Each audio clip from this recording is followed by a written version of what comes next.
Hi students, so we will be starting. I have completed 2 units in the administration and nursing management services. So this will be the third unit of mine and the last unit. So that is unit 8 and it is about professional advancement. So it's a very small topic. According to your syllabus, it's just 3 hours. Okay, so today we will see only one topic, that is continuing education, and this is an important question. So please go through. Any doubt, you can get back to me. Okay, so we'll see continuing education. So you should be understanding, when we hear the term continuing education, so even after the basic education one gets, even after that, when a person continues with the education, so such a term is called as continuing education. So we will see two definitions which has been given, one by Cooper and the other one by Shannon. Okay, so continuing education is all the learning activities that occurs after an individual has completed his basic education. So once when a person has done his or her basic education, then when the learning happens, okay, so that is called as continuing education. Okay, so that gives us the importance to know how important it is to continue with the education. So that education which builds on previous knowledge, this is given by Shannon. So why do we do that kind of education? Because it actually helps us to build upon our already gained previous knowledge. Okay, so this is about continuing education. Next you have needs or purposes. So what are the various needs or purposes of continuing education?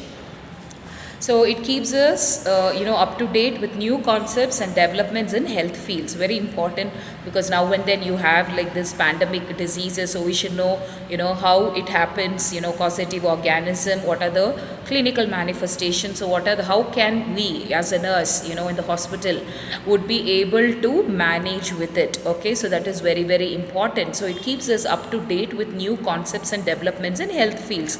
So it can also be, with new technology when it is coming up, it is also important for us to update our knowledge, knowing that what kind of equipment is it and how to handle that particular equipment, to increase their basic knowledge, skills and develop positive attitude. So it helps for a person to increase the basic knowledge.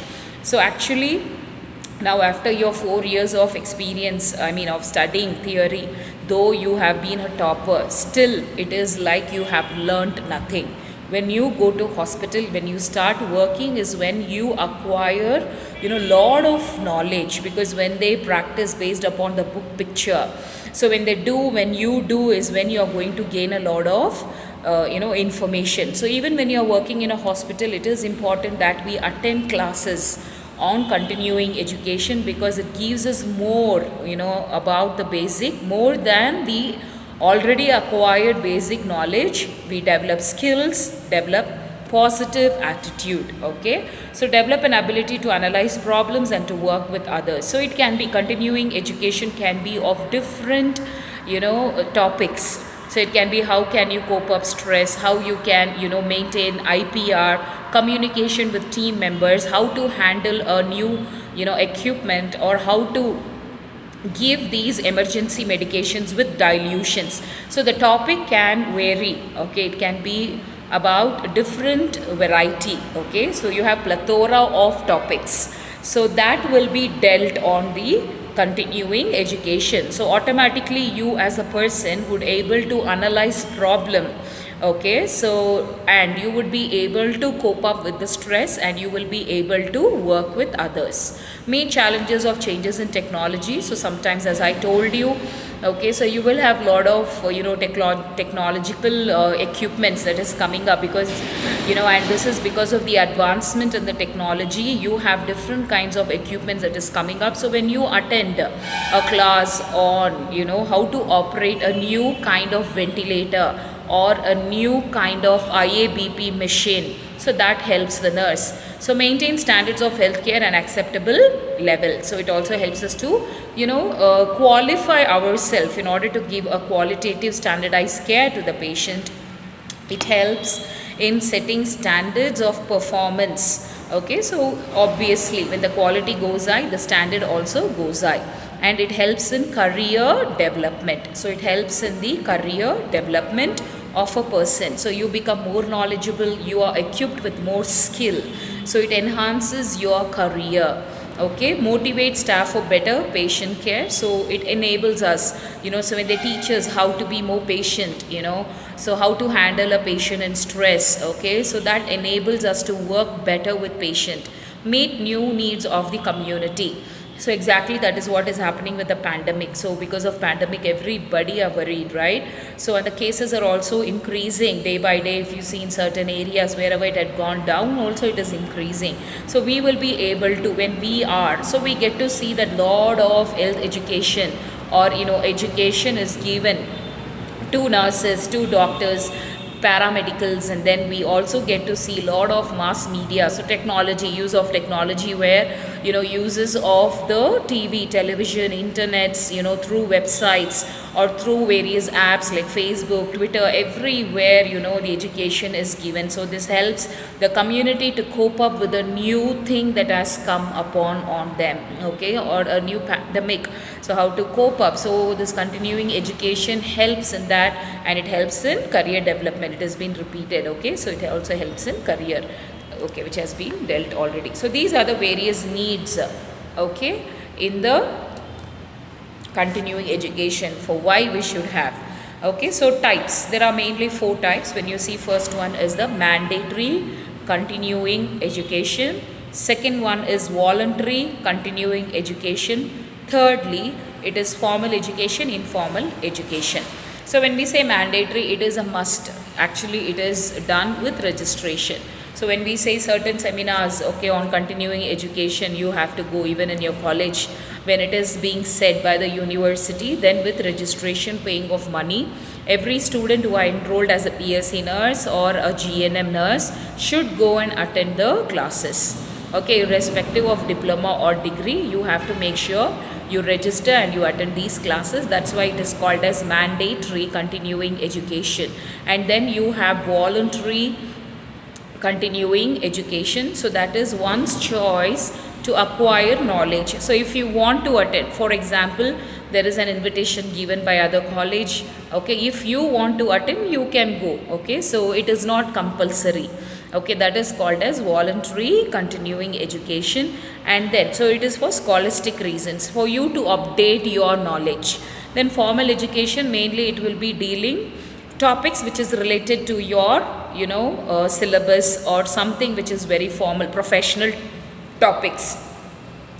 When we say informal, it can be other topics also, so stress management, okay, or the various things which is not actually completely related to the subject, okay. But if you want to, like, it can be on general topic, how to present yourself or how to develop your communication, okay, which is informal kind of conferences or continuing education. If you are willing, you can, okay. So that these are the 4 types: mandatory, voluntary, formal and informal continuing education. Next we will go on to functions. We will see what are the various functions of continuing education. So why it is important to conduct. So you should know this term. Later we will be seeing CNE. When we say CNE, it is continuing nursing education, okay, or continuing education. It is not included as a nursing education. Yes, we do write, but when you are writing continuing education, you have to highlight on continuous nursing education, okay. So functions to meet the health needs and public expectation. So a main example is pandemic, okay. So whenever there is an arise, or a commencing of a new pandemic disease or any new necessity among the community, it is important that we, as nurses, we should have particular kind of knowledge how to deal with it. So it is very important that we update our knowledge as per the scenario. Then to develop the practicing abilities of nurses. Of course, it leads to the development of the skills of the nurses, recruitment function. So it is also useful, okay, for the recruitment in like what do we say recruitment when we say.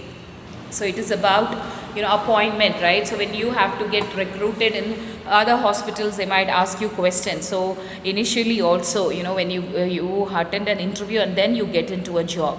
So for if you have to work some other places, again you should have a knowledge about the recent things that is happening, how to manage pandemic or whatever, the new technologies, with the new technologies, what are the new arrival of the equipment, how to operate it. So these helps us to get recruited in for a better position in a better place, and then to improve the communication between the participants, faculty, community and health sector.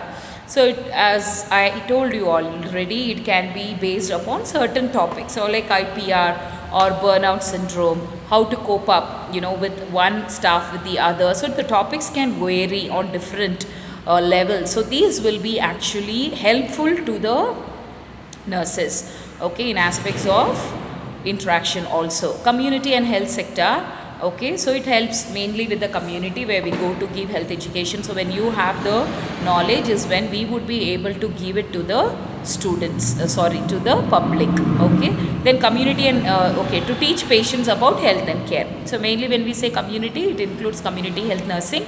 So health education is a part of the community care, okay. So these are the various functions. Next we will go on to see the characteristics. What are the various characteristics? So it is given within and outside the organization. It can happen within the college, like your seniors, third years and fourth years, they did a seminar on breastfeeding importance and various aspects regarding to breastfeeding, bottle feeding, okay. So what do we get to know? It was a continuing education where you got more knowledge for first year and second year, though it is not part of your subject, but still you gained knowledge about it, right? So it can be conducted within the college, like seminars, conferences, or it can be conducted in some other colleges or hospitals or institutions, okay. It is designed to meet the demands of the challenging needs. So the topic, how can we make it interesting? It should be based upon the demands.